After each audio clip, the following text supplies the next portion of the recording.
Tout simplement, je tenais à vous montrer ma dernière acquisition en tant que présentation de sneakers. Hop là, on te fait tourner un petit peu ma louloute. Je trouve ça génial, mais je suis en surkiffance avec ça quoi. Attends, je vais te faire tourner un peu plus vite. Voilà. Oh et attends, faut que tu sois encore plus joli. La lumière.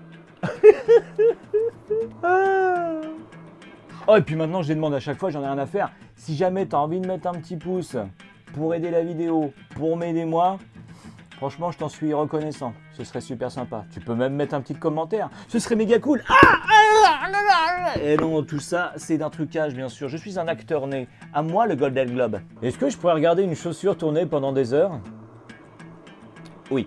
Bon, peut-être que vous êtes en train de vous demander, mais mon Dieu, mais comment ça marche? Ah, c'est tout simple. Un très gros aimant dans la chaussure, un autre ici, et avec la force des aimants, si on arrive à bien gérer la hauteur ainsi que le poids de la chaussure avec une petite molette, bien gérer la lévitation, parce que si par exemple je fais la boulette de mettre l'aimant ici, sans rien, déjà ça fait du bruit, et puis bah là je vais m'amuser pour le retirer. Bien.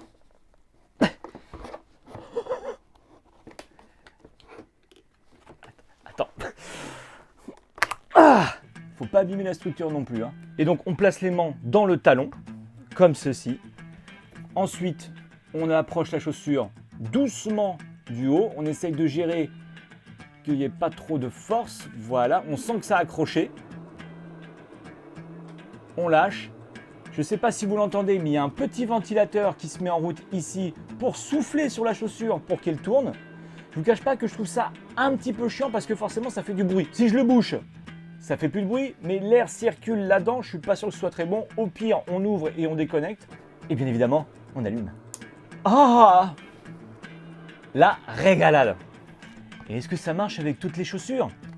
On va tester. J'ai pris ma petite balance alimentaire. Cette paire de Nike Adapt BB Marty McFly pèse 486 grammes, ce qui n'est pas si lourd que ça. On va se prendre des Adidas Koi, tiens. Hop, 296. Je prends mon aimant, je le mets dans le talon, je tiens avec mon pouce, et là j'approche jusqu'à ce que je sente que ça accroche un petit peu.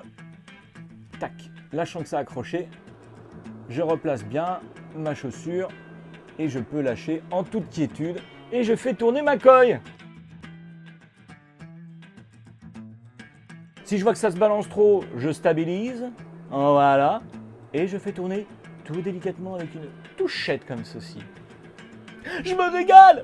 On va essayer avec une autre paire. Tiens, bah toi, t'es juste là. Hop, on te prend. Je te place. Hop, attention. Du premier coup, peut-être. Hop. Et voilà. Non, c'était pas loin! Vu que la paire est plus lourde, je vais augmenter un petit peu derrière. Tac. On va attendre que ça accroche, on va le sentir. Tac, voilà.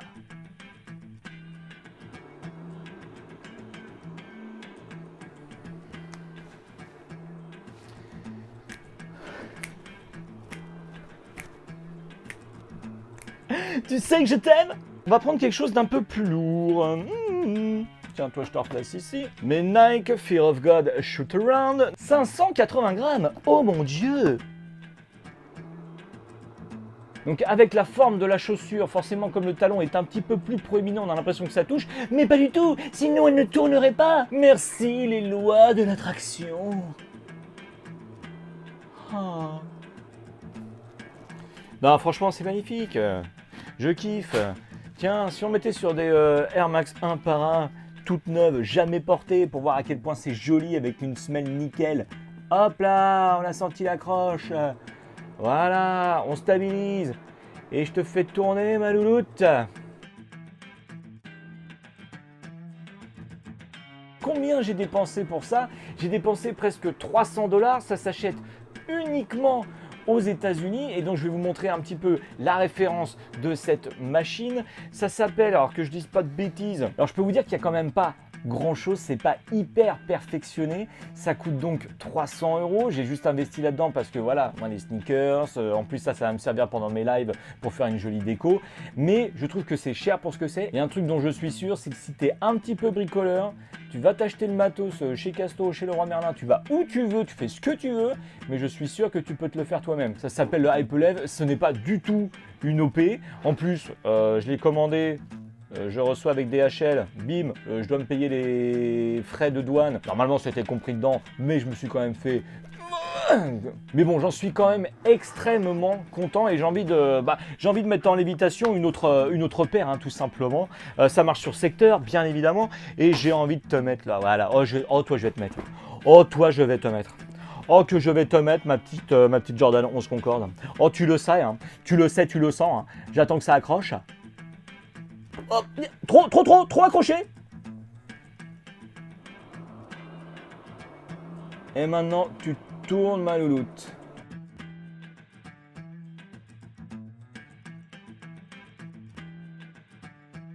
Et est-ce que ça tient avec des chaussures encore plus grandes? Je pense bien. On va tester avec mes Nike Air Pressure. Under pressure. Doum, doum, doum, doum, doum, doum. Nike Air Pressure.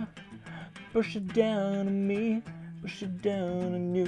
No matter what. Et ça tient. Oh, j'ai cru que ça passait pas, mais ça passe.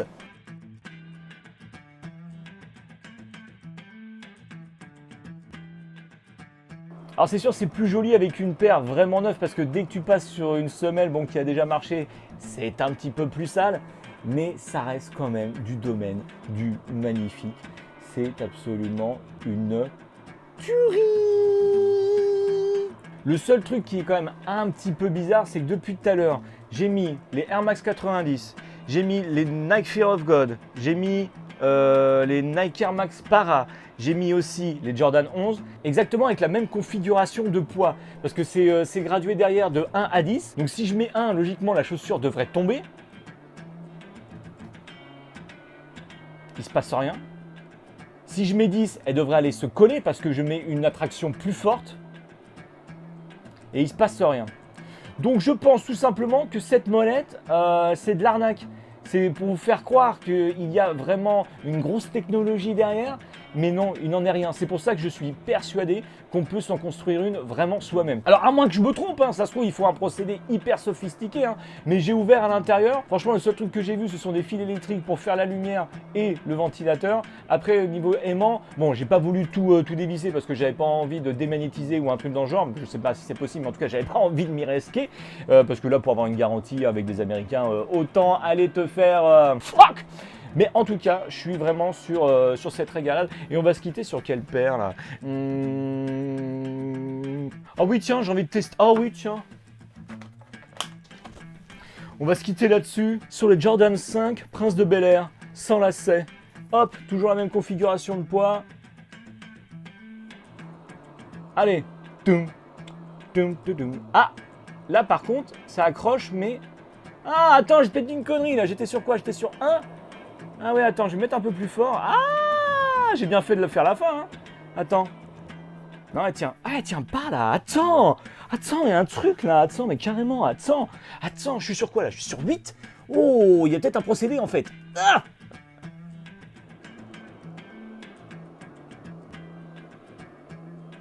Ouais, bon, en fait, non. Allez, on te fait tourner, ma louloute. Ah, la semelle est dégueulasse, hein. Mais bon, c'est pas grave. Allez, on se laisse là-dessus. Merci beaucoup d'avoir suivi cette vidéo. N'hésitez pas à mettre le pouce si vous avez aimé. Et moi, en tout cas, je te mets quand même un pouce, petit objet. Parce que je t'aime bien. Parce que tu sais mettre en valeur une belle paire de sneakers. Enfin non, qu'une seule là pour le coup. J'avais envie d'essayer avec une casquette. J'aime bien les casquettes.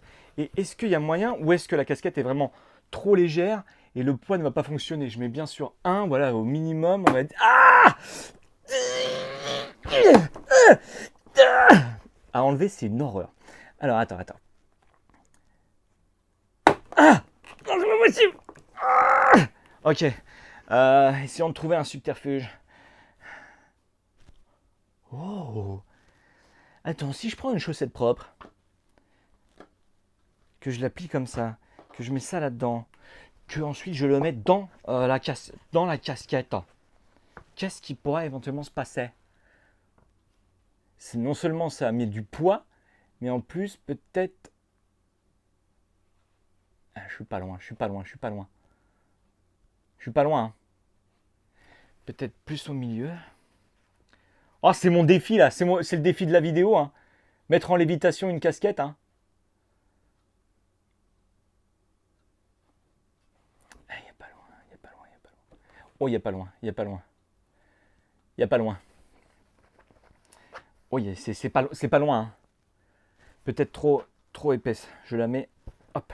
Je la déplie. Je ne la plie qu'en deux. Je la plie qu'en deux. Ah, c'est pas assez loin. C'est comme par rapport à une chaussure, j'arrive pas à sentir quand est-ce que ça accroche. Ah putain, on n'est pas loin.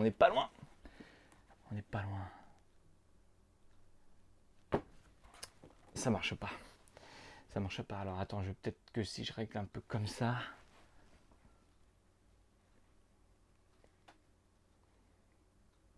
Ah, ça marche pas. Ah,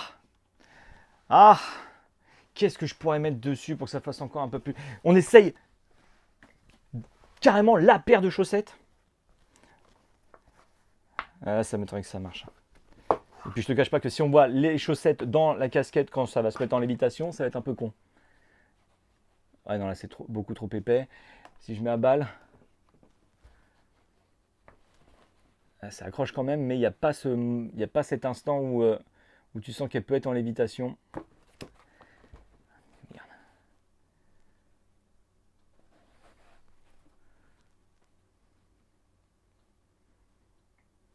Attends, ouais, si j'attends, attends.